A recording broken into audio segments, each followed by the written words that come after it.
welcome. I'm going to do a little reading today.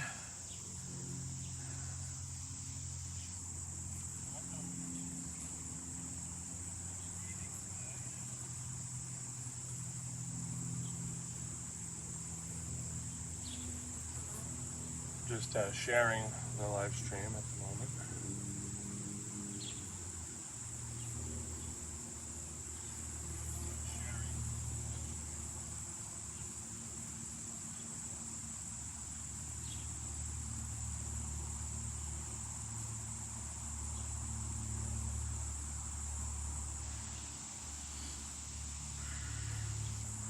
Sat out here by the bamboo with all the fuzzies, or not all the fuzzies, a number of fuzzies. I just thought I'd share a little bit here. Yeah, that should be okay.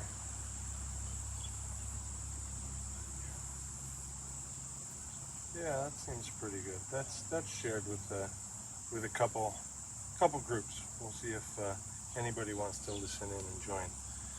I'm trying to keep the live stream here next to me, so if there are questions or comments, I can possibly see them and check in. I grabbed 2 books of poetry from the Killingworth Library book sale yesterday, so we thought we'd read them. A little ostrich and a chipmunk here, a little 06405 Foxy, moose and hedgehog, very fancy monkey. Paco's here, there's another monkey here, there's a little Feja Shalbu over here, a little dolphin, and an elephant, and a sloth, and a koala. And so what I picked up is I picked up a book called Firekeeper, Selected Poems, Revised and Expanded by Patty Ann Rogers. And that's somebody new to me. So I figured we just open it up and see what we get. Hopefully you're ready, and hopefully I don't stumble on too many words, as I haven't reread any of these. Thank you, Koala. Appreciate that. So this is called the Voice of the Precambrian Sea. During the dearth and lack of those 2,000 million years of death, one wished primarily just to grasp tightly, to compose, to circle, to link and fasten skillfully, as one crusty, gray bryozoan builds upon another. To be anything, particular flexing and releasing in controlled spasms, to make boundaries, replicating chains, membranes, epitheliums, to latch on with power, as hooked muscles now adhere to rocky beaches, to roll up tightly, fist-like as a water possum, spine and skin curls against the cold, to become godlike with transformation. And in that time, one eventually wished, with the dull swell and fall of the surf, to rise up out of oneself, to move straight into the violet billowing of evening as a willed structure of flight. Trailing feet or by 6 pins to balance, above the shore on a swollen blue lupin, tender, almost sore with sap, to shimmer there, specific and alone. 2 yellow wings like splinters of morning. One yearns simultaneously to be invisible, in the way the oak toad is invisible among the ashy debris of the scrub forest floor. To be grandiose as deserts are grandiose, with punctata and peccaries, Joshua tree, saguaro, and the mule ears blossom, to be precise, as the long gleaming hairs of the gourami, swaying and touching, find the moss and roughage of the pond bottom with precision, to stitch and stitch that dream slowly and exactly as a woman at her tapestry with needle and thread sews each succeeding canopy of the rainforest, and with silver threads creates at last the shining eyes of the capuchins huddled among the black leaves of the upper branches. One longed to be able to taste the salt of pity, to hold by bones the stone of grief, to take in by acknowledgement the light of spring lilies in a purple vase, 5 white birds flying before a thunderhead, to become infinite by reflection, announcing out loud in one's own language, by one's own voice, the fabrication of these desires, this day of their recitation. This appears on page 78 if you're playing the home game.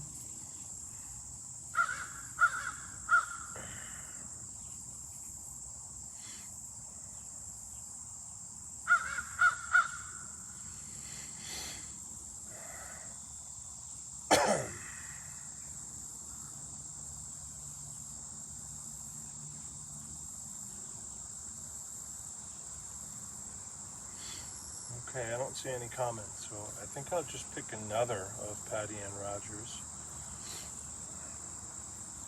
I've flicked to page 48, if that's okay with everybody.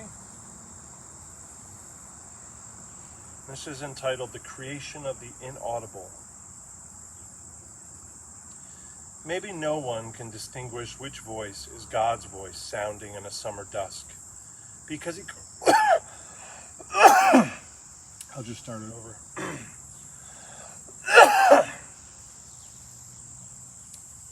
The creation of the inaudible. Maybe no one can distinguish which voice is God's voice sounding in a summer dusk, because he calls with the same rising frequency, the same rasp and rattling rustle the cicadas use as they cling to the high leaves and the glowing dust of the oaks.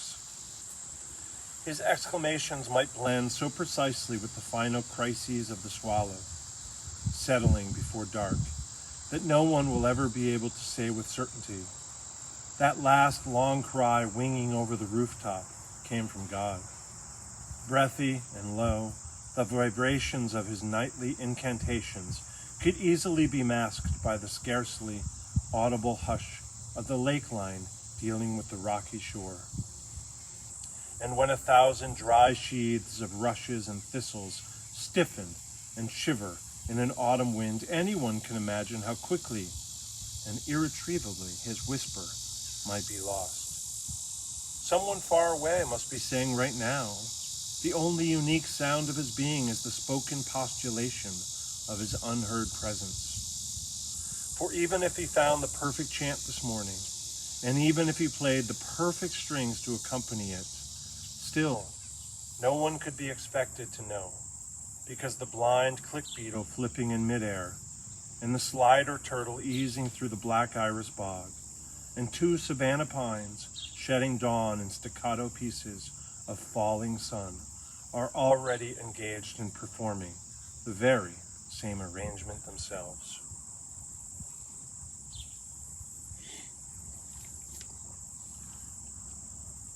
Kind of lost my voice there on the poem about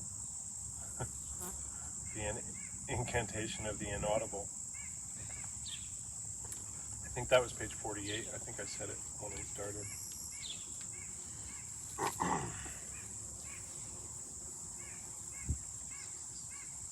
Yeah, the creation of the inaudible.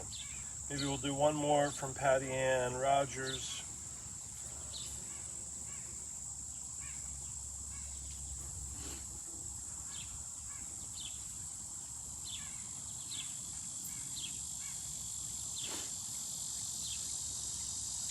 This is called, page 193, A Self-Analysis of Dust. We know something about dust here on Earth. It makes its visible home in shafts of sunlight. It can scatter unpredictably and float in particles without wings. It can't be caught by hand. It can find the tiny throats of every beggar weed along the road. It can become the detectable funnel of the wind. Sometimes dust can be gold. Some people say dust represents the end, the paltry evidence of a final dissolution. It is considered a symbol of desertion when it lies in long, empty corridors, a proof of degenerate vacancy when it covers Ro's damask settees. Its essence, as a result, is occasionally linked with cold ashes. But some say dust is the beginning. Its slow accumulation and eventual density in space, resulting in the formation of great rolling nebulae and the emergence of expansive galactic clusters, the collapse of heavy stars into themselves. Dust, in the right circumstance, can make its own light. Some say our bodies are composed of the dust of old stars. Our minds are made from the dust of old stars born and disintegrated billions of years ago. If the atoms of our brains have already experienced that beginning and that end, if they have already accomplished that generation of light, have already circumnavigated those far reaches of blackness, separated and alone, then what vision is it we must always have seen without realizing yet that we do? Some people even believe that a measure of dust of any kind, when blown upon by the proper breath, can become a living soul.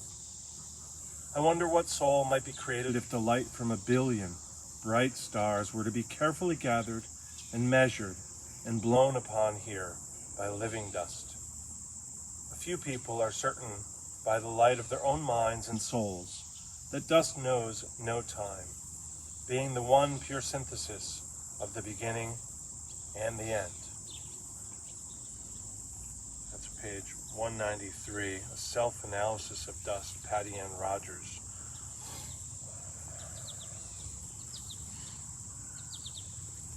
And so this next one, I guess I'll shift here for everybody if that's going to be okay, is Early Frost, Robert Frost. This is a complete offering of his first 3 books as edited and with an introduction by Jeffrey Myers.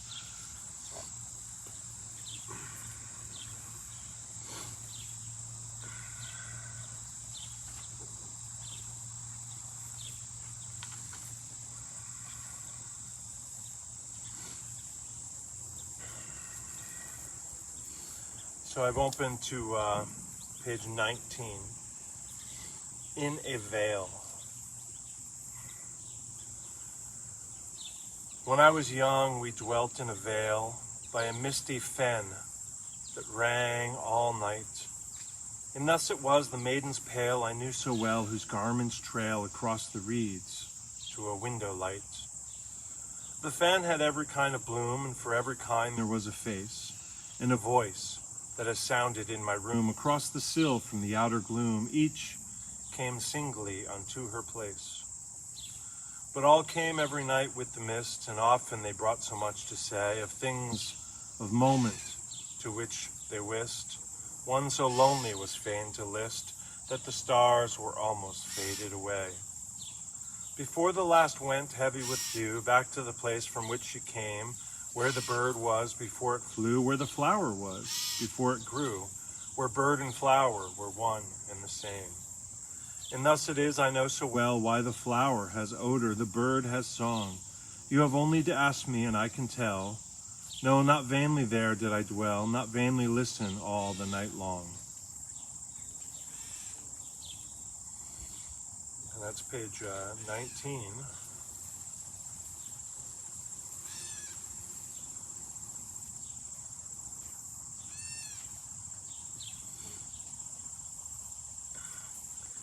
So I've opened to page 78. This is a multi-page work called Blueberries.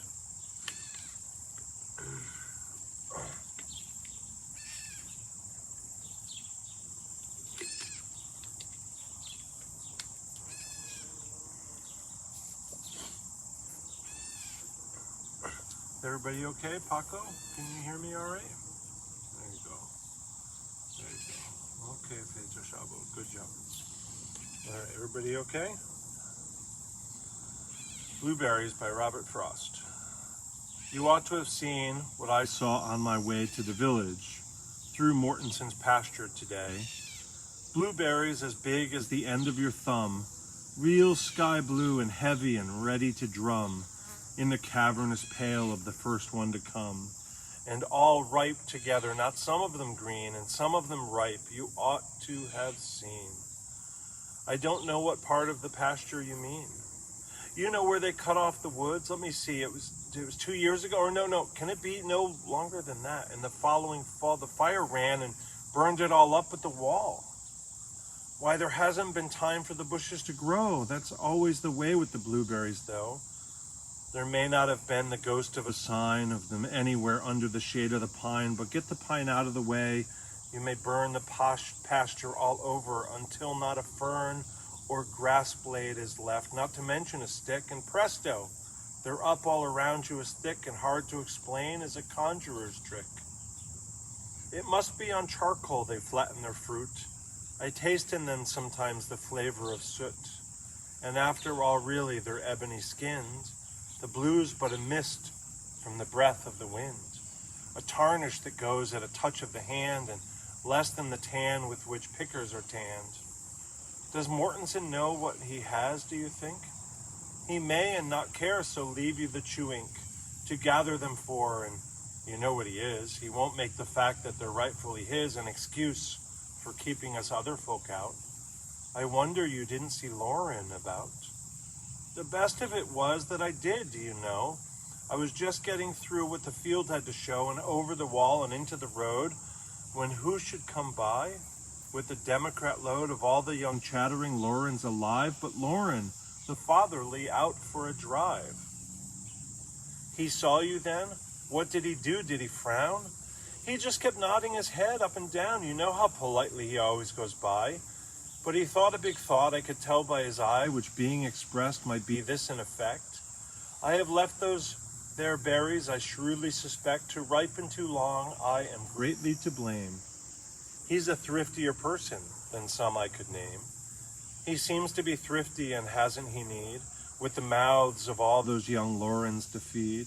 He has brought them all up on wild berries, they say, like birds.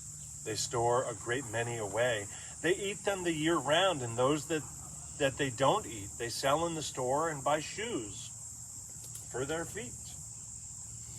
Who cares what they say? It's a nice way to live, just taking what nature is willing to give, not forcing her hand with harrow and plow. I wish you had seen his perpetual bow. In the air of the youngsters, not one of them turned, and they looked so solemnly absurd, concerned. And they looked so solemn, absurdly concerned. I wish I knew half what the flock of them know, of where all the berries and other things grow, cranberries in bogs and raspberries on top of the boulder-strewn mountain, and when they will crop. I met them one day, and each had a flower stuck into his berries as fresh as a shower, some strange kind, they told me. It hadn't a name. I've told you how once, not long after we came, I almost provoked poor Lauren to mirth by going to him, of all people on earth, to ask if he knew any fruit to be had for the picking. The rascal, he said he'd be glad to tell if he knew, but the year had been bad. There had been some berries, but those were all gone. He didn't say where they had been, he went on. I'm sure, as polite as could be, he spoke to his wife in the door. Let me see. Ma'am, we don't know any good burying place. It was all he could do to keep a straight face. If he thinks all the fruit that grows wild is for him, he'll find he's mistaken. See here for a whim.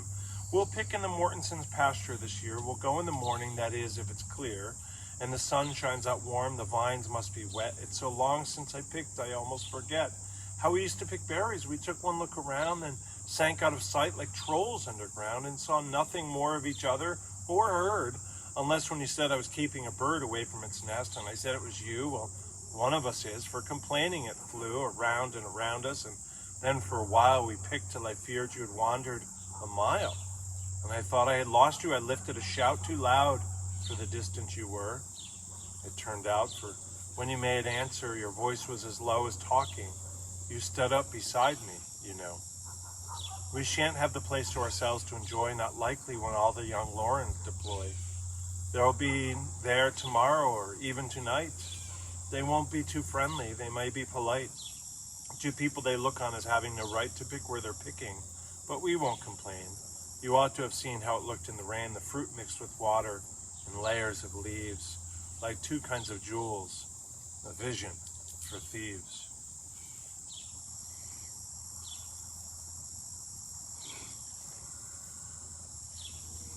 Welcome, Nicole. Hi, John. So I've opened up to page 21 for the third time, so now I will be reading this one. In neglect, Robert Frost. They leave us so to the way we took, as two in whom they were proved mistaken, that we sit sometimes in the wayside nook, with mischievous, vagrant, seraphic look, and try if we cannot feel forsaken.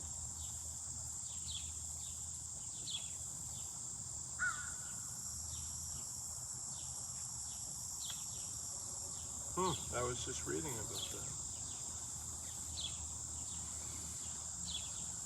I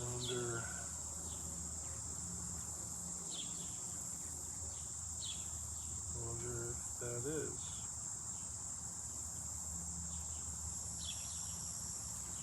Huh. Interesting.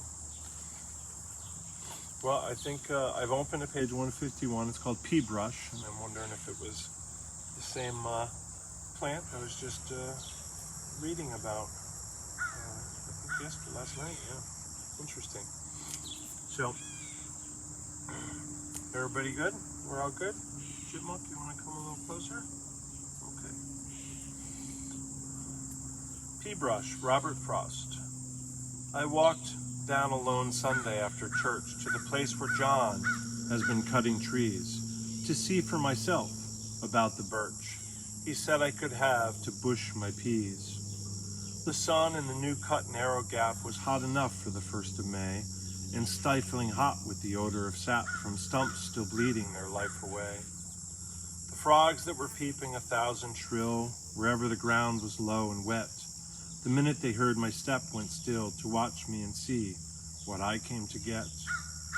Birch boughs enough piled everywhere, all fresh and sound from the recent axe. Time someone came with carts and pear and got them off the wildflowers' backs. They might be good for garden things to curl a little finger around, the same as you seize cat's cradle strings and lift themselves up off the ground. Small good to anything growing wild, they were crooking many a trillium that had budded before the boughs were piled, and since it was coming up, had to come. Pea brush.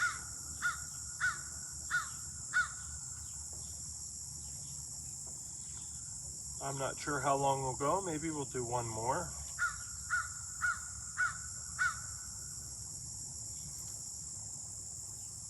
You don't see much in the way of comments and questions, so my guess is maybe just one more. We'll see how we feel.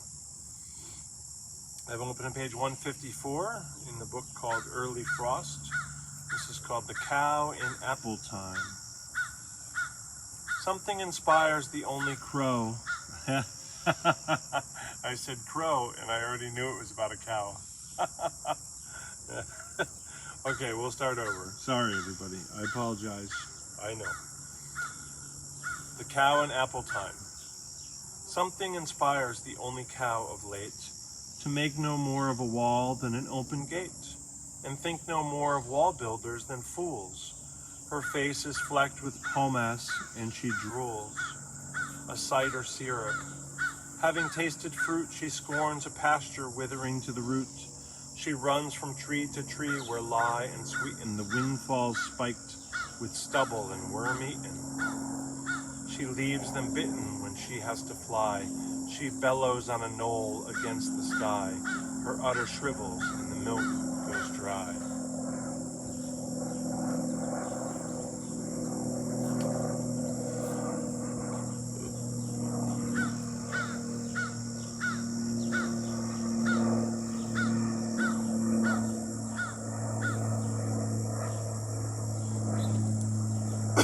I'm gonna do another because Robert Frost. This is page 174, The Gum Gatherer. In my mind, I always draw this line between Frost and Hinton. There overtook me and drew me in to his downhill early morning stride, and set me 5 miles on my road, better than if he had had me ride. A man with a swinging bag for a load, and half the bag wound round his hand. We talked like barking above the din of water we walked along beside, and for my telling him where I'd been and where I lived in the mountain land, to be coming home the way I was, he told me a little about himself. He came from higher up in the pass, where the grist of the new beginning brooks is blocks split off the mountain pass, of the mountain mass, and hopeless grist enough it looks ever to grind to soil for grass. The way it is will do for moss.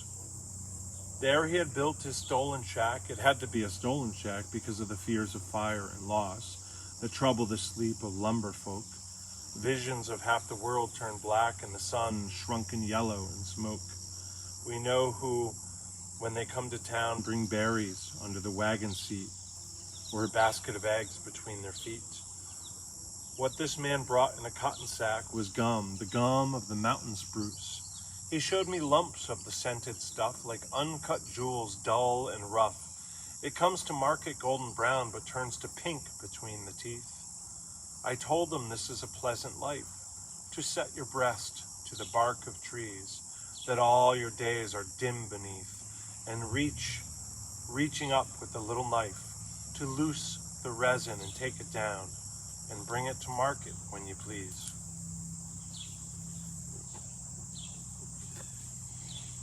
And that's Early Schwartz. Thank you very much, Koala. Thank you all for joining in. We'll upload this for later, trying to offer what we can. Thank you.